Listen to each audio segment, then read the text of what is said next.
Je suis Madame Fofana, professeure de SVT. Ce matin, je vais vous présenter une leçon de la classe de Terminale D sur les ressources minières qui comporte deux grandes parties. En grand 1, nous allons voir la localisation de ces ressources minières et en grand 2, le mécanisme de formation de ces ressources minières. Pour aborder cette leçon, je vais vous lire une situation d'apprentissage. Soyez donc attentifs. Le club scientifique de ton établissement a organisé une conférence sur les ressources minières de la Côte d'Ivoire. Le responsable de la SODEMI d'Abidjan, qui a animé cette conférence, a informé l'auditoire sur la mise en place des ressources minières en Côte d'Ivoire. Pour permettre aux élèves absents à cette conférence d'être informés, les élèves de la classe de Terminale D décident de localiser les principales ressources minières de la Côte d'Ivoire, d'identifier les roches dans lesquelles elles se forment et d'expliquer le mécanisme de leur formation. Après la lecture de cette situation, donnez ou dégagez le constat à partir de cette situation. Donc, quel est le constat qui se dégage de cette situation d'apprentissage? De cette situation d'apprentissage, nous constatons que des ressources minières se mettent en place en Côte d'Ivoire. À partir de ce constat, formulez alors un problème géologique que nous allons étudier. Comment les ressources minières se mettent-elles en place en Côte d'Ivoire? Après avoir émis ce problème, nous allons proposer des hypothèses. Ces hypothèses sont les suivantes. On suppose que, ou peut-être que, les ressources minières se mettent en place dans certaines régions de la Côte d'Ivoire. En grand 2, la deuxième hypothèse sera peut-être que les ressources minières se mettent en place grâce à des mécanismes. En grand 1, nous allons reformuler la première hypothèse. Donc, vous notez, grand 1, les ressources minières se mettent-elles en place dans certaines régions de la Côte d'Ivoire? Pour vérifier cette hypothèse, nous allons effectuer une activité. Donc, nous allons vérifier cette hypothèse à partir d'une activité. Quelle est donc l'activité que nous pouvons mener pour vérifier cette hypothèse? Nous pouvons observer une carte. Cette carte est la carte minière de la Côte d'Ivoire ou encore la carte minière et géologique de la Côte d'Ivoire. En petit 1, observation d'une carte minière et géologique de la Côte d'Ivoire. Cette carte montre la répartition des ressources minières et les types de roches qui les renferment. Observez cette carte. Nous avons plusieurs ressources minières. En petit 2, nous allons localiser les principales ressources minières de la Côte d'Ivoire et déterminer les roches dans lesquelles elles se trouvent. Ces différents résultats sont consignés dans le tableau suivant. Donc, vous notez en petit 2, résultats. Dans ce tableau sont localisées les principales ressources minières de la Côte d'Ivoire et également les différents types de roches dans lesquelles on les rencontre. Parmi ces ressources minières, nous avons l'or, le fer, le diamant. L'or se rencontrent à Danané, à Boisseau, à Bangourou, dans les types de roches qui sont les roches magmatiques, les roches sédimentaires. Le fer se rencontre à l'ouest, surtout dans la région de Mans, de Touba, Biancoumont, et dans les roches de type métamorphique. Quant au diamant, on le rencontre à Séguéla, à Tortilla, à Agny-Bleucros, dans les types de roches qui sont les roches magmatiques et les roches sédimentaires. En petit 3, nous allons passer à l'analyse de ces résultats. Les ressources minières sont très variées en Côte d'Ivoire. Ainsi, l'or se rencontre presque dans toutes les régions de la Côte d'Ivoire, alors que le fer se rencontre à l'ouest, dans la région de Mans. Quant au diamant, il se rencontre au nord, dans la région de Séguéla, à Tortilla, et à l'est, à Agny-Bleucros. Ces ressources minières sont réparties selon la localisation des différents types de roches. Ainsi, l'or et le diamant se rencontrent ou sont formés dans les roches magmatiques et les roches sédimentaires. Le fer s'est formé ou se forme dans les roches métamorphiques.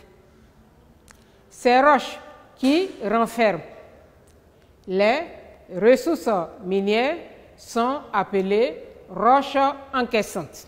Le lieu où l'on rencontre une substance minière susceptible d'être exploitée est appelé un gîte minier ou un gisement minier. Un minéraire est l'ensemble constitué par la roche encaissante et le métal qu'elle renferme en quantité suffisante pour justifier une exploitation. Petit 4, conclusion.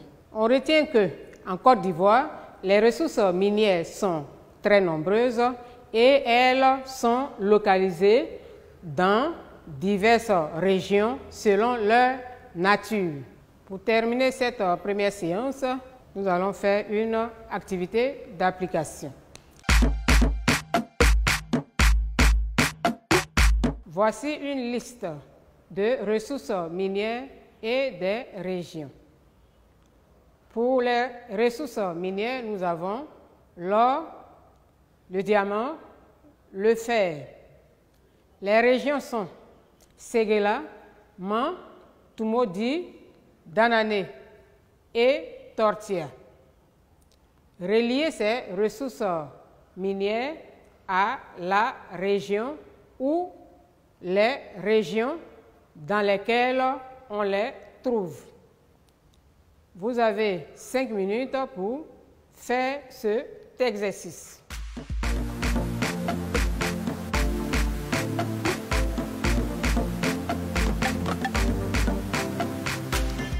L'or se rencontre à Toumoudi et à Danané.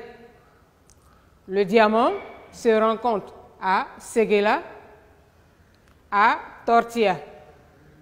Le fer se rencontre à Mans.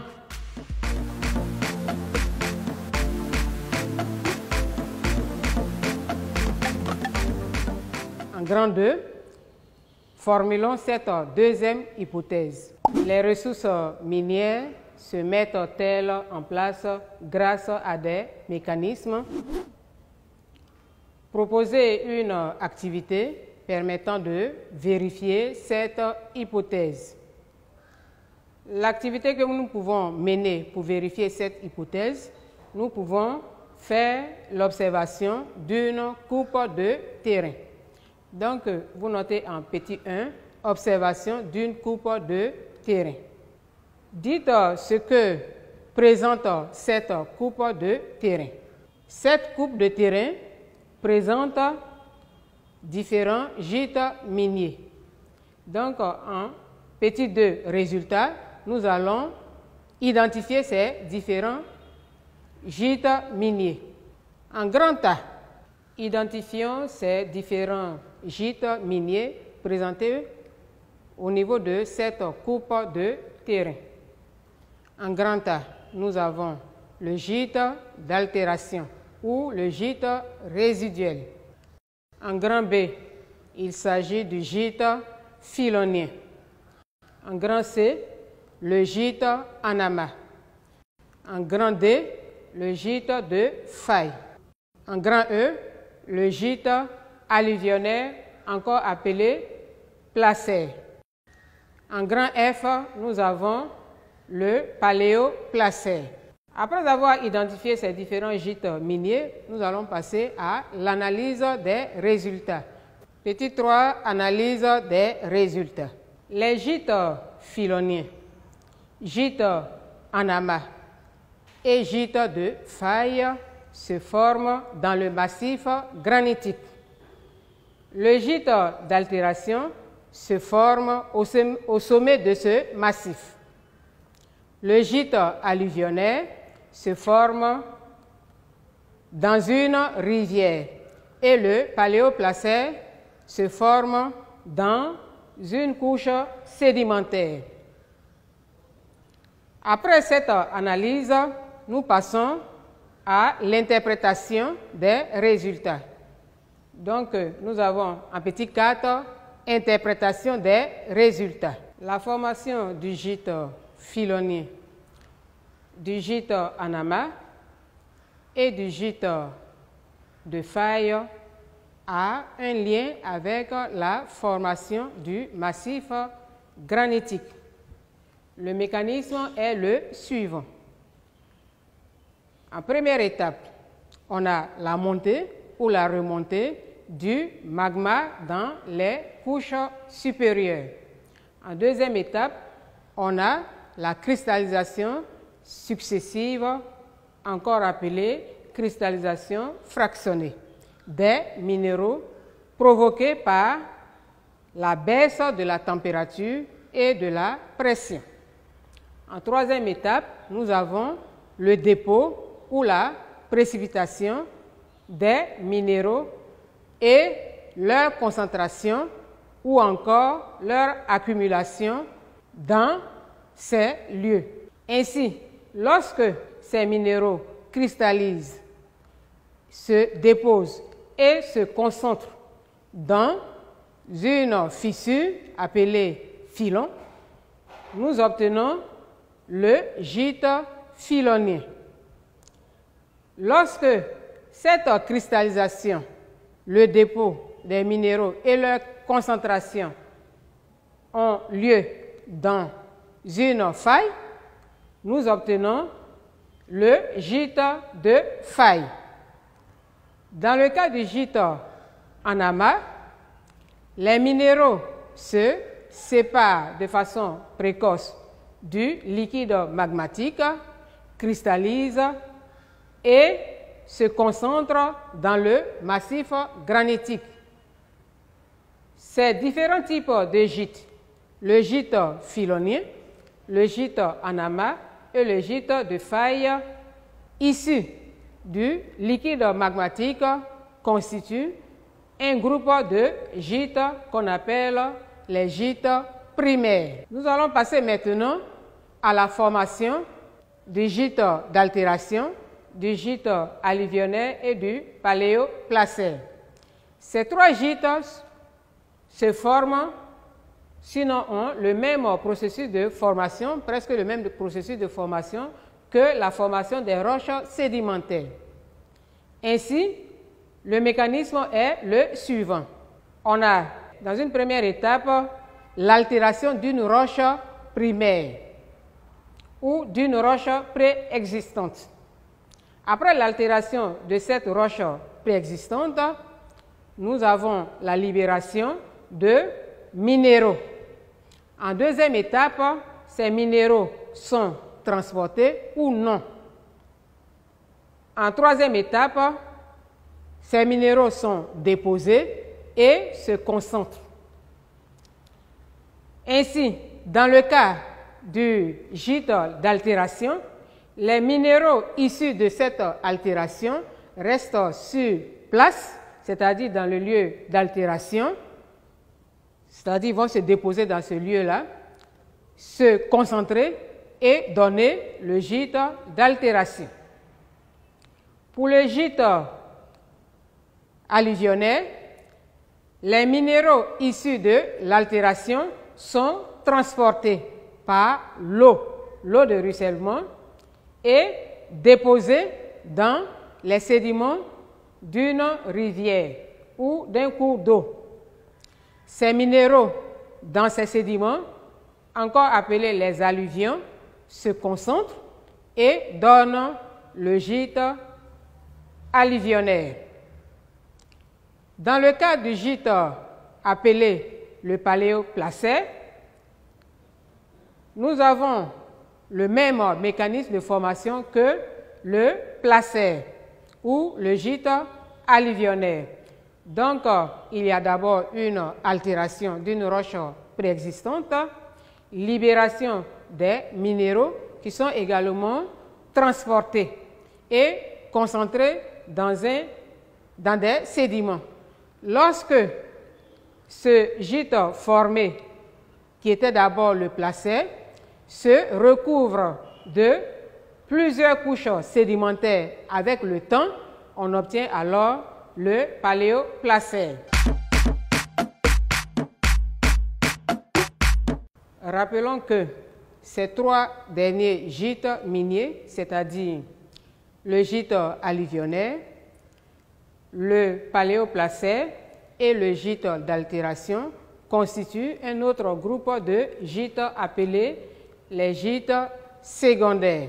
En conclusion, nous pouvons retenir que les ressources minières se mettent en place dans certaines régions de la Côte d'Ivoire et grâce à des mécanismes. Ainsi prend fin cette deuxième séance sur la mise en place des ressources minières en Côte d'Ivoire. Nous allons terminer cette leçon par une activité d'application. L'exercice est le suivant. Le schéma ci-dessous présente quelques gîtes d'or ou gîtes aurifères X, Y et Z. Identifiez chaque gîte en vous servant des groupes de mots suivants. Gîte filonien, gîte alluvionnaire, gîte résiduel. Chers élèves, c'est fini pour aujourd'hui. Rendez-vous à la prochaine séance.